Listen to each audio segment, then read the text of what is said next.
तो अंग्रेजी को और भी दमदार और सटीक बनाना है ना? बिल्कुल। इसके लिए आज हम एडवर्ब्स का राज खोलने वाले हैं। ये वो छोटे-छोटे शब्द हैं जो भाषा में आप कह सकते हैं जान डाल देते हैं। चलिए देखते हैं कि ये आखिर काम कैसे करते हैं। अब जरा स्क्रीन पर देखिए, एक तरफ लिखा है बस रुकी, ठीक है, एक सामान्य सी जानकारी है। लेकिन दूसरी तरफ देखिए, बस अचानक रुकी। देखा? बस एक छोटा सा शब्द अचानक और पूरी की पूरी तस्वीर ही बदल गई। हमें फौरन पता चल गया कि बस कैसे रुकी। तो ये जादुई शब्द आखिर है क्या, जो एक इतने सिंपल से सेंटेंस को इतना डिस्क्रिप्टिव बना देता है? यही है एडवर्ब। ये समझिए कि आपकी भाषा को रंग और गहराई देने का एक कमाल का तरीका है। ठीक है, तो अब जरा एडवर्ब्स की सुपर पावर्स को समझते हैं। मतलब ये असल में करते क्या हैं, इनका काम क्या है। चलिए इसमें थोड़ा और गहरा उतरते हैं। तो अगर इसकी एक सीधी सादी परिभाषा देखें तो एडवर्ब वो शब्द है जो हमें किसी वर्ब मतलब क्रिया, किसी एडजेक्टिव मतलब विशेषण या फिर किसी दूसरे एडवर्ब के बारे में और ज्यादा जानकारी देता है।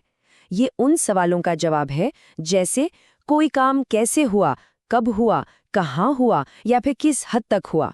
तो इसकी पहली और सबसे कॉमन सुपर पावर है वर्ब्स को यानी क्रियाओं को मॉडिफाई करना।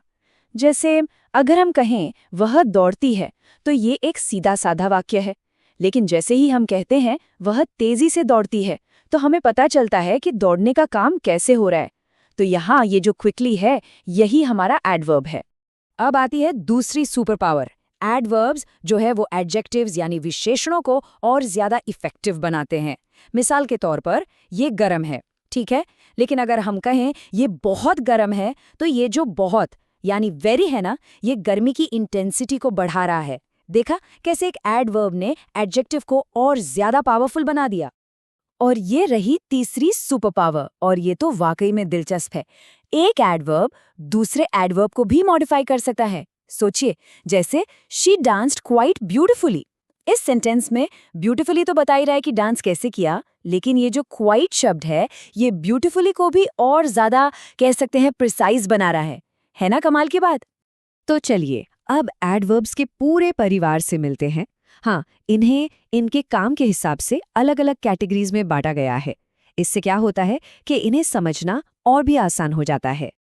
जरा इस स्लाइड पर नजर डालिए, यहाँ एडवर्ब्स के मुख्य प्रकार बताए गए हैं। देखिए, एडवर्ब्स ऑफ मैनर बताते हैं कि कोई काम कैसे हुआ, जैसे स्लोली, केयरफुली। फिर हैं एडवर्ब्स ऑफ प्लेस जो बताते हैं काम कहाँ हुआ, जैसे हियर या आउटसाइड। उसके बाद एडवर्ब्स ऑफ टाइम, ये बताते हैं कब हुआ, येस्टरडे, सून।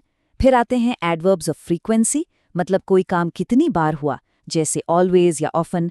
और आखिर में एडवर्ब्स ऑफ डिग्री जो बताते हैं कि कोई काम किस हद तक हुआ, जैसे वेरी या एक्सट्रीमली। एडवर्ब्स ऑफ फ्रीक्वेंसी को समझना बहुत ज़रूरी है, और ये जो स्केल आप देख रहे हैं ना, ये इसे बहुत आसान बना देता है। ये सीधे सीधे बताते हैं कि कोई काम कितनी बार होता है। देखिए, ऑलवेज का मतलब है 100% और नेवर का मतलब है बिल्कुल 0%। और बाकी के जो शब्द हैं यूजुअली, ऑफन, समटाइम्स, वो सब इनके बीच के लेवल को दिखाते हैं। अच्छा, तो अब सवाल ये उठता है कि ये एडवर्ब्स बनते कैसे हैं। तो अच्छी खबर ये है कि इसके कुछ बहुत ही सिंपल से नियम हैं और इन्हें जानना काफ़ी फायदेमंद रहेगा। तो सबसे मेन रूल तो ये है कि ज़्यादातर एडवर्ब्स किसी एडजेक्टिव के आखिर में लाई लगाकर बन जाते हैं। जैसे क्विक से बन गया क्विकली, सिंपल। दूसरा नियम, अगर कोई एडजेक्टिव वाई पर खत्म होता है तो हम वाई को आई से बदलते हैं और फिर लाई जोड़ते हैं, जैसे हैप्पी से हैप्पीली। और तीसरा, अगर कोई एडजेक्टिव ई पर खत्म हो रहा है तो बस ई हटाकर वाई लगा दीजिए, जैसे जेंटल से जेंटली। लेकिन हाँ, यहाँ एक ज़रूरी बात है। कुछ शब्द ऐसे भी हैं जो एडजेक्टिव और एडवर्ब दोनों ही रूपों में बिल्कुल एक जैसे रहते हैं, जैसे फास्ट, हार्ड, लेट और अर्ली। इनमें ly नहीं लगता। जैसे कोई एक फास्ट रनर भी हो सकता है और वो फास्ट दौड़ता भी है। तो ये कुछ एक्सेप्शंस हैं जिन्हें याद रखना बहुत ज़रूरी है। तो अब जब हमने नियम और एक्सेप्शंस देख लिए तो उन आम गलतियों से बचना और भी ज़रूरी हो जाता है जहां लोग अक्सर फंस जाते हैं। तो चलिए अब कुछ प्रो टिप्स देखते हैं ताकि ये गलतियां ना हो। ये वाली गलती तो सबसे आम है, गुड और वेल का कन्फ्यूजन। एक बात हमेशा याद रखिए, गुड एक एडजेक्टिव है, ये किसी नाउन के बारे में बताता है, और वेल एक एडवर्ब है जो किसी वर्ब के बारे में बताता है। इसीलिए शी सिंग्स गुड गलत है। सही वाक्य होगा शी सिंग्स वेल, क्योंकि वेल हमें बता रहा है कि वह कैसे गाती है। और बिल्कुल इसी तरह किसी क्रिया यानी वर्ब को डिस्क्राइब करने के लिए एडजेक्टिव का इस्तेमाल नहीं करना है। जैसे ही ड्राइव्स केयरफुल, ये गलत है। हमें यहाँ एक एडवर्ब चाहिए जो बताए कि वो ड्राइव कैसे करता है। तो सही वाक्य क्या होगा? बिल्कुल, ही ड्राइव्स केयरफुली। अच्छा, अब एक बहुत ही मजेदार चीज देखते हैं। देखिए कैसे एडवर्ब की जगह बदलने से मतलब पूरी तरह बदल जाता है। पहला वाक्य है ओनली आई हेट चीज। यहाँ ओनली सबसे पहले है, जिसका मतलब है कि पनीर से नफरत करने वाला एकमात्र इंसान मैं हूं और कोई नहीं। अब देखिए, हम ओनली को वर्ब से ठीक पहले ले आते हैं। आई ओनली हेट चीज। अब इसका मतलब हो गया कि मैं जो एकमात्र काम करता हूं वो है पनीर से नफरत करना। देखिए मतलब कितना ज्यादा बदल गया। और आखिर में जब हम कहते हैं आई हेट ओनली चीज, तो इसका मतलब हो जाता है कि पनीर ही वो एकमात्र चीज है जिससे मुझे नफरत है, बाकी किसी चीज से नहीं। देखा, एक ही शब्द ओनली, बस उसकी जगह बदली और 3 बिल्कुल अलग अलग मतलब निकल आए। इससे पता चलता है कि एडवर्ब की सही जगह कितनी ज्यादा जरूरी है।